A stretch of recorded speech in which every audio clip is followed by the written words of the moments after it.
Hello, কেমন আছো তোমরা সবাই? আশা করি সবাই ভালোই আছো। তোমরা এর আগের ভিডিওতে হনুমানগড়ি দর্শন করেছো।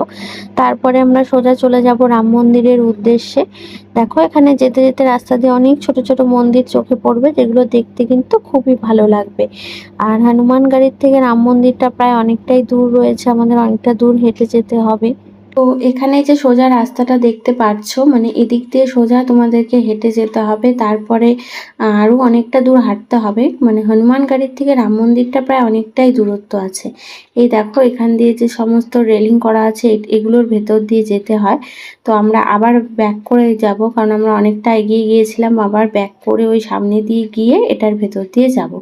তো এখানে কিন্তু অনেক বড় বড় সব ধূপকাঠি জ্বলছিল, দেখতে খুব ভালো লাগছিল। তো এটার ভেতর দিয়ে এখন আমরা চলে যাব। রাম মন্দিরের ভেতরে মোবাইল অ্যালাউ নেই, তো যতটা পেরেছি নিয়ে গিয়েছি। এটা হচ্ছে মেন গেট, এখানেই মোবাইল, ব্যাগ যা কিছু ছিল সমস্ত কিছু রেখে দিতে হবে। বেরিয়ে খিদে পেয়ে গিয়েছিল, এখান থেকে একটু সুইট কর্ন খেয়ে নিয়েছিলাম সবাই। তো তারপরে এখান থেকে আমরা বেরিয়ে পড়বো বেনারসের উদ্দেশ্যে। এখানে দেখো, রাস্তাঘাটের দেওয়ালগুলোতে খুব সুন্দরভাবে রামায়ণ লেখা রয়েছে, খুব সুন্দর লাগে দেখতে। আর রাস্তাঘাটগুলো খুবই সুন্দর দেখতে। তোমরা যারা গিয়েছো তারা অবশ্যই জানো। তো আমাদের অ্যাকচুয়ালি বন্দে ভারত ট্রেনটা ক্যান্সেল হয়ে গিয়েছিল, এই জন্য আমাদেরকে বাসে করেই যেতে হবে। তো এটা হচ্ছে মেন লতা মঙ্গেশকর চক, তোমরা অবশ্যই জানো।